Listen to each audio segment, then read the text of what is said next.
Good day. Hello. Hello, Jennifer. Yeah, hi, good morning, everyone. We are back again. We have just prepared each our cup of delicious cacao, Keith's cacao, that we've had the great pleasure of receiving in our house all the way from Guatemala. And we're doing our follow-up talk on the cacao subject, the cacao conversations, the cacao connections, or whatever we want to call it, whatever we choose to call it in the end.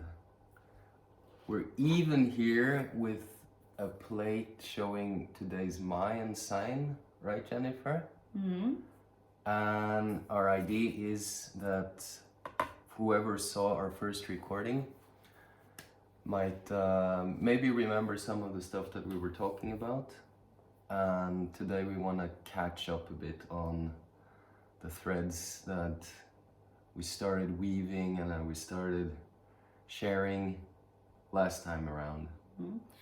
We are very excited and inspired to keep on doing these conversations because we've got so much nice feedback, and that makes us really happy to know that it's well received. So we're gonna try to make it shorter this time, and I hope that you can just relax and enjoy it, whatever you are doing right now, but that these words may find you and uplift you and yeah, give you some information about how we can get to know ourselves better. I'm wondering, Jennifer, would you like to begin this talk of what we go deeper into by saying something about the Mayan sign of today that you've painted here? Yeah. So this is my art, and I did these paintings many years ago, and they come with me wherever I go. Last video we talked about the energy of cat being the net. Today we talk about a different energy, and today we're definitely under a different energy, regardless if you are connected or not to the Mayan calendar. It's a new day, it's a new energy, so we're gonna try to connect with that energy. And this Mayan symbol or this Mayan day represents the energy of today, and that energy is called Toch. And Toch is actually the offering, is the payment we give back to life. And the Mayan people say that the best and most powerful payment we can give back to our life is acknowledge everything that we already have and be grateful for it. So I've never known, I've never given so much thanks like after I met the Mayan people and learn about this energy. They don't say one time thank you, they say one time, two times, three times thank you. They give thanks to life, to the energy of the day, to the elements, to the gifts, to the challenges. And it's actually also a day to think about if we have any debt with life somewhere. Maybe someone did a favor for you and you haven't paid it back. Sometimes you don't need to pay it back to that person, but just like pay it forward, kind of thing. And that's how we keep the balance in our life, by making sure that what we give and what we receive are on the same line. Right. Like an account, but Yeah. of your life, you know, like to make sure that you are in balance, or that you are even in positive, not like owing anything to life. And I think that most of the time we go through our life maybe feeling grateful, but we don't really say it so much, or we take for granted all the things that we already have. I think it's interesting what you're saying, and it brings up a lot of thought in me, of course, with what, or the direction that I would like to have these conversations to go. Yeah. And just to have said that, first of all, we noticed during the last recording that we stopped when 1 hour and 20 minutes had passed. So it became quite a long, extensive recording, and we talked about so much. I felt there were so many different subjects and aspects that we wanted to cover, and that we, since the beginning, before we started the recording, that we had discussed a bit. Yeah, we should talk a bit, of course, about the Mayan calendar. I have to say something about cacao itself, a little bit about you, since you're the guest in a sense, but of course you're a special guest since we know each other so well, right? Thank you. And yeah, I feel at this stage, of course, we're quite fresh with these recordings and the whole theme of doing the cacao conversations, and just this idea of what you shared right now with Toch and the power of giving thanks, how powerful that can be. And it's something that I've been thinking quite a bit about lately. It's gone through my mind some thoughts that one of the subjects that I've been interested in lately have to do with like messages from a channeling entity, which I think some people might be familiar with him. He's or it's an American person who is channeling an energy called Bashar, and I find it interesting because this channeler gives a good perspective of what abundance is. And since this is the day of giving, then it makes me think of how abundance can take several different forms in our life. It can be abundance in money relationships, but it can also be that we may experience abundance in other areas that are also important spiritually, that might be making trade connections. Maybe a bit what we are doing now, Jennifer, that somehow we're trading something back and forth between each other. Yeah. Also, it makes me really think about what I really would like to, where I want to see these recordings, this project going, of kind of networking, making good relationships through cacao and connecting with other people through interesting subjects. So obviously, between me and Jennifer, I think maybe the main subject of interest that connects us is the Mayan calendar, right? Yeah. Yeah. For example.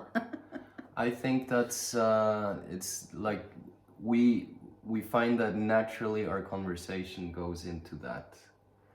We've also been speaking a little bit about, here's the drawing of Jennifer's human design. And I think throughout this recording today, we'll cover the last kind of missing parts of that.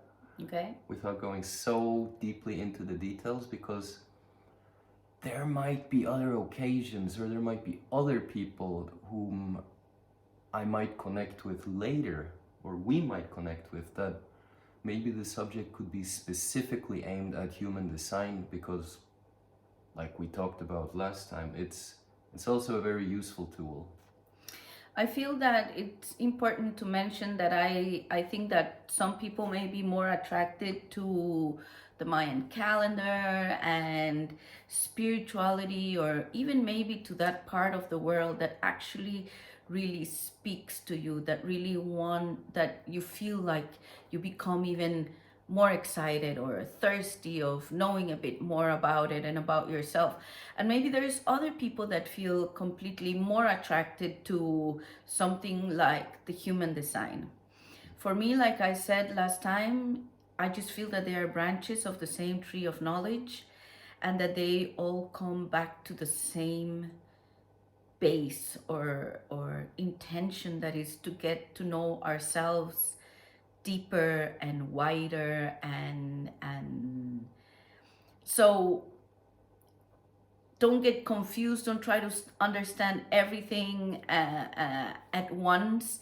We're just trying to stretch a bit more your mind, to open up your mind. Like, for example, I got some feedback last time that it was so interesting that we actually talked about the different calendars that there are in the world, because we are all synchronized by the Gregorian calendar. And maybe some people didn't even know that it's called the Gregorian calendar, which is the 12 months from January to December, and that there are other ways of counting time, for example, that there are other ways of looking at the human being, at the human consciousness, at the human ways of interpreting their reality, for example.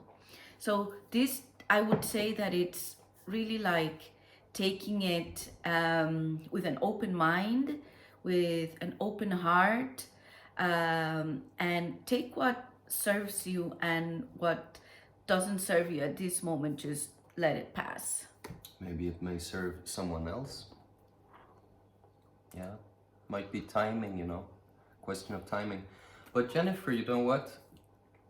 I think we should.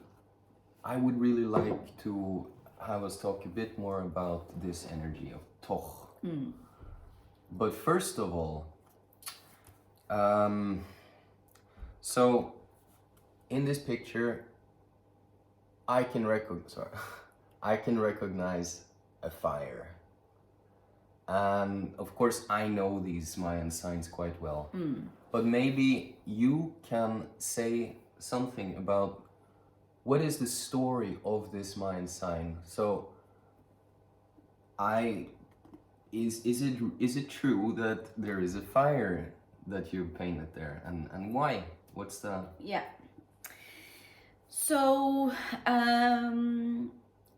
the Mayan calendar consists of 20 symbols like this. So they are like these little TVs with these little legs here, and they all have a specific symbol in the middle. And what I have done is that I have painted something around it that symbolizes or represents or talks a bit about the energy, my imagination, my interpretation. But there are 20 of these, and each one has, like I said, an intention, an energy, a vibration, a reminder. Or so Sondre is talking about a fire that I painted around here, because as I said before, also this is the ceremonial calendar of the Mayan people, and this energy of Toch is connected to one of the most important rituals that they have, and it is the Mayan fire ceremony. And there can be water ceremonies, earth ceremonies to honor these elements. But for them, the fire is very sacred, because it is where we come and give thanks and give back our offerings to the earth, or to the great spirit, or the energy that has created us all. And I think that it's really beautiful, because it's you actually really taking your time to connect and meditate and speak to life, or speak to the elements, or speak to the things that you are grateful for. So it's more like an action that we can take of giving thanks for our life. So it is a very sacred fire. It's not just any bonfire where you can go and cook your marshmallows or this. It has a lot of intention. It is guided by a cosmic poem. I call the Mayan people like the poets of the sacred fire, because they bring so much beauty to enrich their lives and to give thanks. I mean, I really never thought, I never knew this until I went to live with them and study with them, and learned their ways, that they don't take only the day of today to do this ceremonies to give thanks, but it's actually really a way of life that they light up this sacred fire every day, even if it's just a little small candle. But it can be also a big fire with a lot of offerings, incense, incense, flowers, and like I say, prayers and words, and they are thankful for their families, thankful for their communities, thankful for the food, for the roof they have over their heads, for their children. They give thanks for their creativity, they give thanks for their path. They take the 20 energies and give thanks for what each of them represents. And it's so powerful, and it's so healing, and it's such a big reminder, for me at least, of how many times we actually take for granted a lot of the things that we already have, and a lot of times we are focusing on the things that we are lacking. And a bit like you were talking about, Sandra, like sometimes I say, for example, oh, I want to play the lottery because I want to win a lot of money, and then I could do this and that and that and that and that, you know. But in reality, actually, that would be great. But it's like we have our hands, we have our feet, we have another day together, we have love between us, we have a peaceful day, we have work, we have a lot of things already that are so important, that if they are taken away from us, it's like very difficult and very hard and very sad or painful, you know. So these rituals of the Mayan people around the Mayan sacred fire have been so much, have brought so much healing to so many people, because going back to actually being grateful for what we already have, it can be one of the most powerful and most beautiful medicines I think there is in this world. Yeah.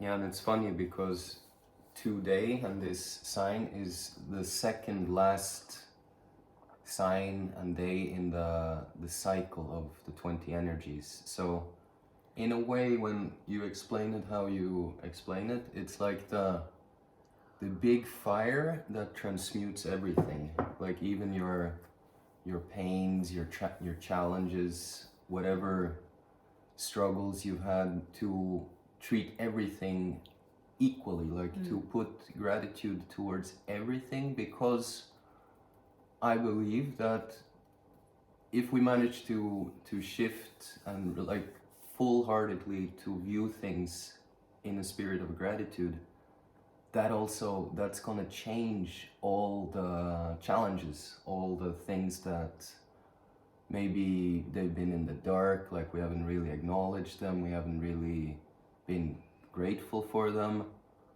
But of course, the more we can shift towards being grateful for everything, even though it's on the surface something that seems bad, the more it makes me think about what is often called the law of attraction. Because if you always, for example, if you're always in a mode of wishing for things, I wish for more happiness, I wish for more money, I wish for more love in my life. If you take a really close look at that, then where you actually are is like you're in a space of wishing for things you feel like you don't have. But if you're able to turn it around and become present in the love, in the wealth, in the good relationships you already have, which you already can recognize and like truly feel like this I already have, maybe that's like the small seeds that you give power to grow and attract more of the similar nature. And I would like to say one more thing about this is that I always say, and I tell people when I do my videos, I say, keep your inner sacred fire alive.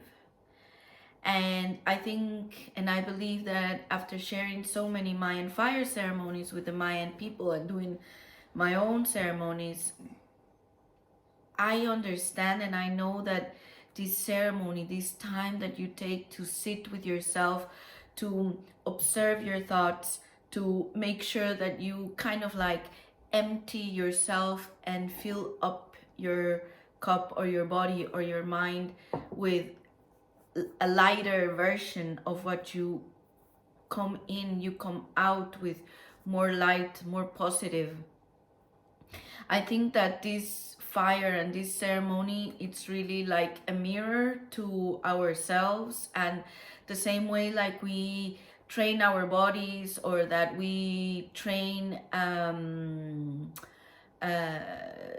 yeah, our bodies. For example, a Mayan fire ceremony is to really train our mind and to connect with our spirit, to because a lot of people say, you know, oh, I don't feel good, or I feel depressed or sad or down or a bit hopeless, or like you talk about magic but I never feel the magic, it doesn't happen to me, or these synchronicities. And I feel that it really is something that is there available for us, but I also feel that there is something that we need to actually do to be able to be more in this vibration, in this energy, in this field where things can actually happen for you too. And a lot of people talk about the power of praying, and I believe that it's very powerful because, you know, praying can feel like you're only asking God for things, but I feel that in this way, with this toch, it's like we ask for things, but we are also including in there the gratefulness for everything that we already have. And then it just, after you're done with it, you just feel like, you know, like you can breathe lighter, that there is hope, that there is even this sense of magic around it. So it is a recipe. It is a thing that can remind you of things that you can actually be grateful for, because sometimes you think like, you know, you have this cloud over your head and you feel like, I can't really find my way into feeling grateful because what is happening, or it's not happening, it's not really satisfying your soul, your life. So keeping our inner fire, it's like keeping this flame, not letting it um, go out all the way. So the Mayan people are also called the fire keepers. And when we learn to keep this fire, we are called ourselves fire keepers, because it's not only keeping this fire of the ceremony alive, but it's really keeping that little flame, that light inside of us that is giving us this good energy. Yeah. And this is where I like to put together different teachings. And when you're talking about this, Jennifer, and describing this act or this ritual or commitment to keep your own fire alive, it connects me so much to, again, I bring up Bashar, this entity Bashar, because I know that also the messages that he conveys, they help a lot of people. And again, it's connected to this idea that there exists many different branches of the same tree, right? But the beautiful thing about these branches and a tree or life in general is when things, let's say the branches, when they can work together in harmony, right? So, for example, Bashar, he talks a lot about the importance of following your passion. So, if we liken our passion to a flame or a fire within us, that our passion is that fire, that thing we're burning for, then according to Bashar, then this feeling or this experience of passion, of being connected to your passion, is really the communication that we have with our spirit. And it's a communication and a connection we make through what he calls our higher mind. And that during this time on earth, it's the shift that we're experiencing. It's like moving into a new frame of reality where we act more on according to our passion. Sorry. Our connection with, if you want to call it the divine, or our divine self, our guidance within. Perhaps disentangling from, doing things for other reasons, just doing things because you feel obliged or you feel you have to, or conditions by society and so on.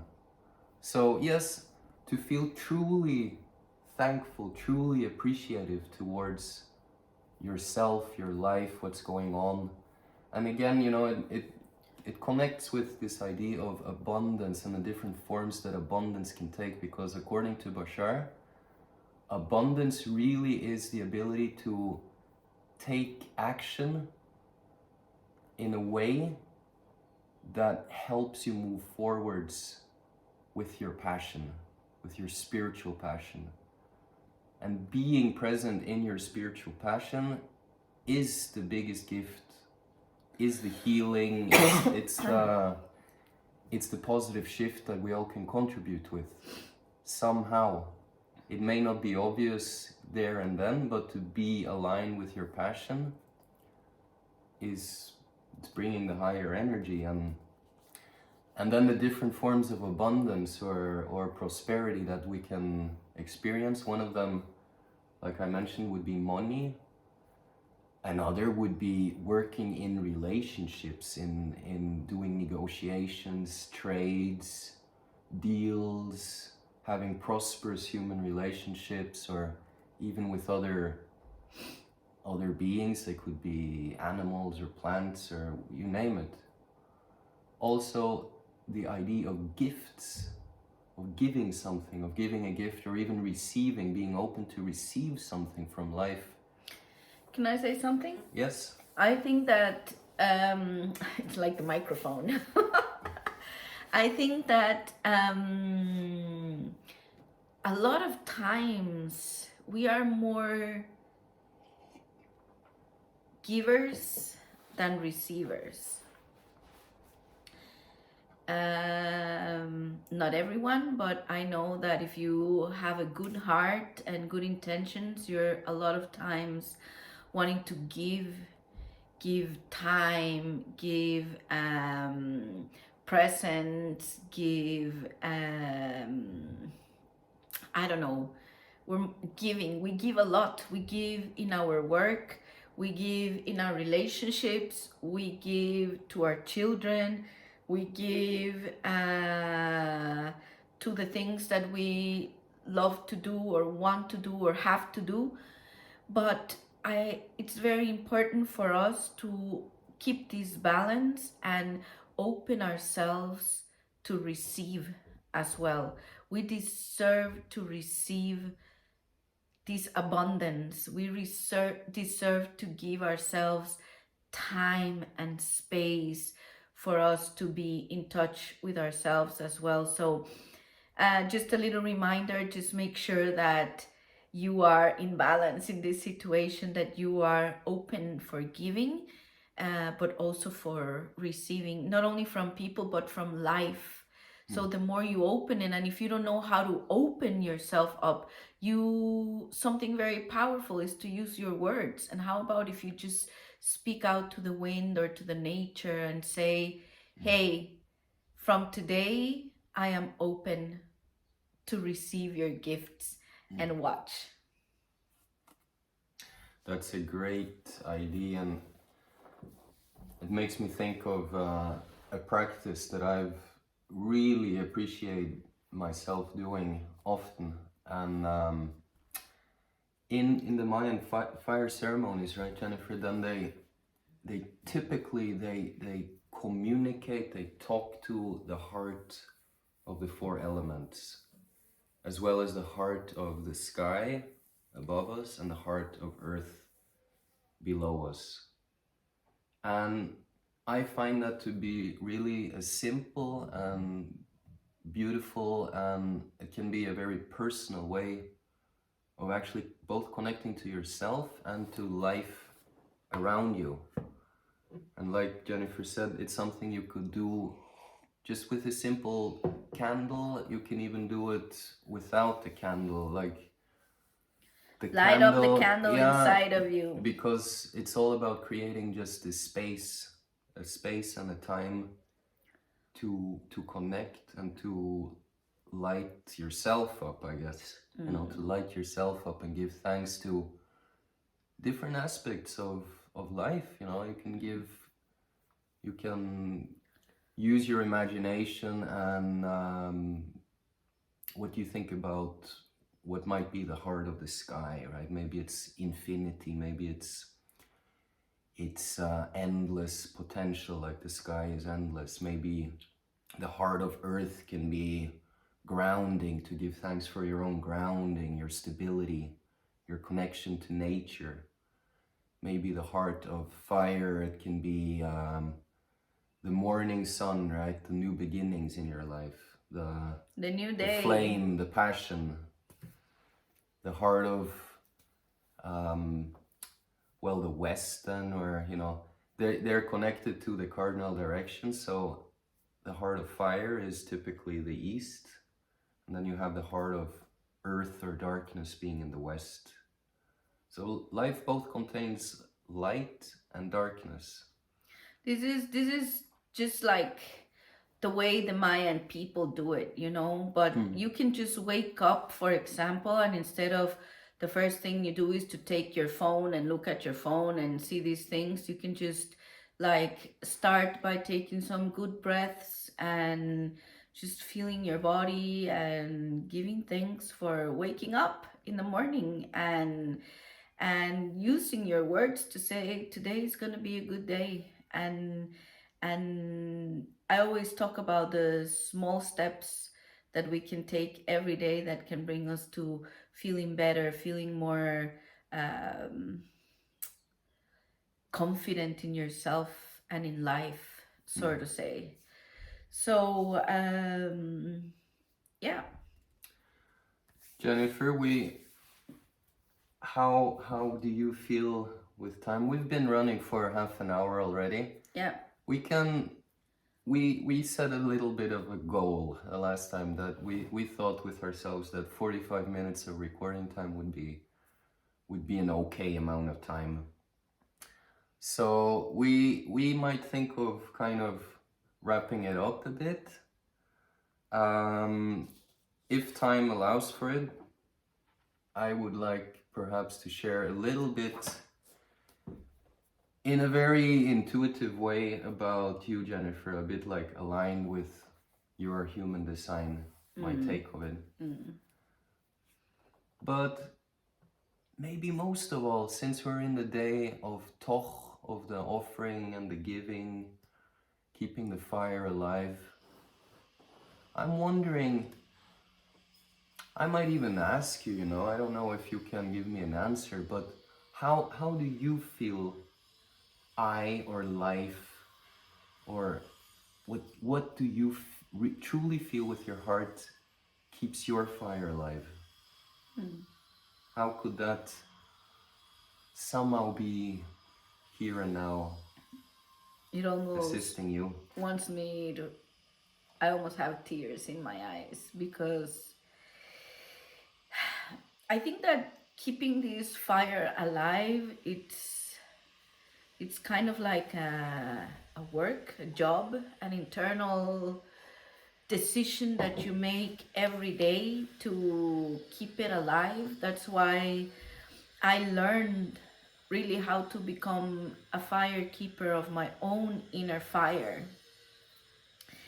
And I feel that I really is this gratitude. I mean, I'm really grateful for everything that I have gone through in my life until now.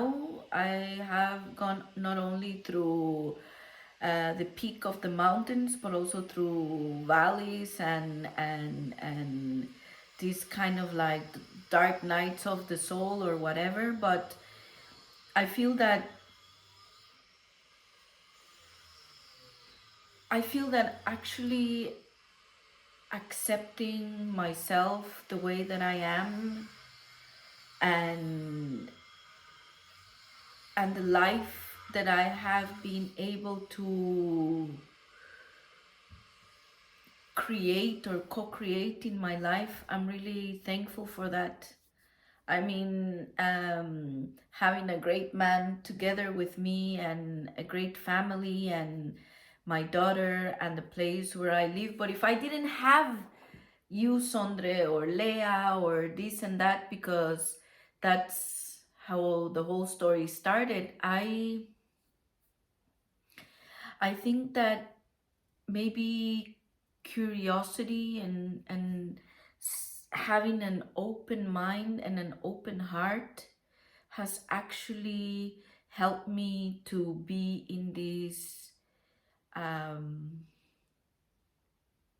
like exploring this tree of knowledge and this tree of life. For me, learning and knowing and being open for other people, other things, other realities has really helped me to have a wider understanding of life, and that actually keeps my light going on.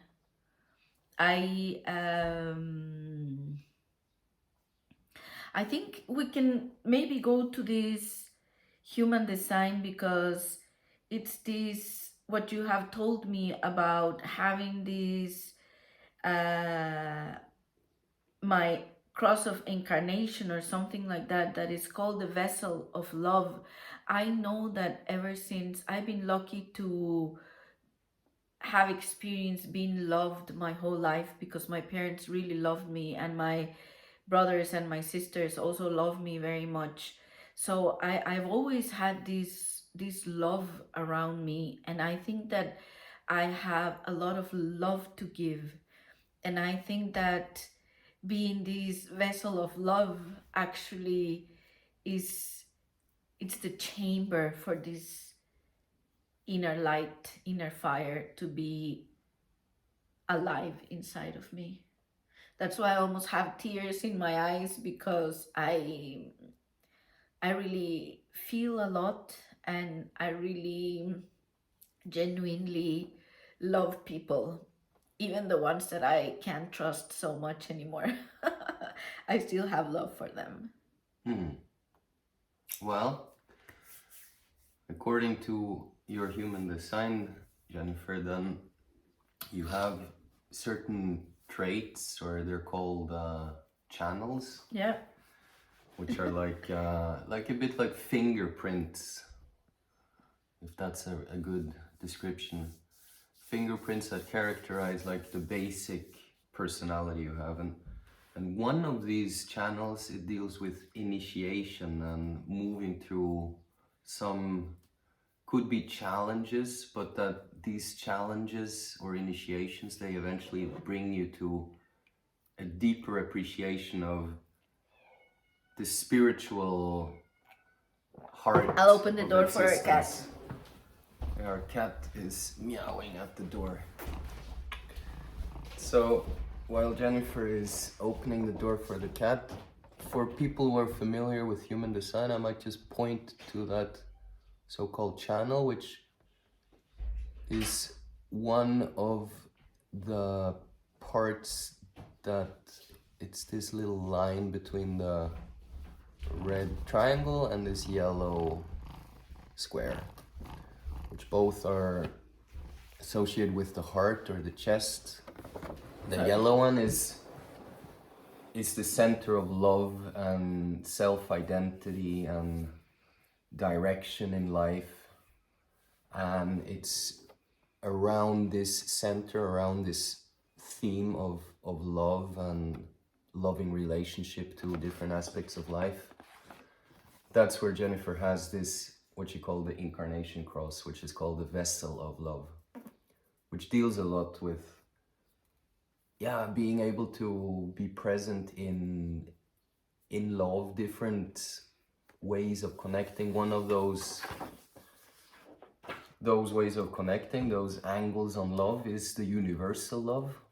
The universal love to, you might call it the Great Spirit. I mean, you, Jennifer, any person will have their own individual experience of what is really the underlying spirit or guiding energy in our life. But you have that channel, this drive, this willpower to get through these transitions or inner transformation initiations. Jennifer is a manifesting generator, which in the human design, in the human design, yes. And that is typical for a person who has a lot of drive and a lot of ability to express energy rapidly or to materialize things. The challenge might be to know when to draw back. For you, Jennifer, it might be like a push that you enjoy being out there and expressing and sharing and working on things. It's important as well for you to sink back into what is your authority, which is the deep satisfaction. Yeah. Which is, it's like the most satisfying use of your energy. Yeah. Which is a balance, I guess, between being out there and withdrawing. Yeah. So talking about withdrawing, I really feel it in my sacral, if you would say it. We are on 42 minutes, and I think that I would like to say that your human design and your Mayan sign, because there is a sign of the Mayan calendar that also is connected to you, and both Mayan birth sign and your human design are connected to your date of birth. And you can also get to know which is your Mayan sign and which is your human design. And Sondre and I do readings, and if you are interested in getting to know more about your human design, or if you are interested about getting to know your Mayan sign and your Mayan cross, or both, just take contact with us, and we can guide you through how you can book these sessions with us, because I think it's really interesting, and it can be even more how do you say, it could be even more beneficial for you if you already know a bit about your own sign and about your human design as well. And I think that it was a great talk. Yeah, absolutely. I'm glad you mentioned the invitation for further work or connecting, and if there is anything that you feel that you already heard or caught your attention that you would like for us to dive in deeper, just let us know as well in the comments or send us a message, and we will talk about those things. Like we said, we're just starting. This is the second session. There's probably going to be Sondre talking to other people, or that we come back to do these sessions. And I hope you enjoy them, and that you have a nice day, and that you don't forget about giving thanks and showing your gratitude. Make sure you keep it going. Great. Well, thank you, Jennifer. Yes, thank you, and Thank you so skål. much. Yes. All right, then we say goodbye and thanks from our seats here. Our home. Bye bye. Thank you. Let's see if we can turn it off here.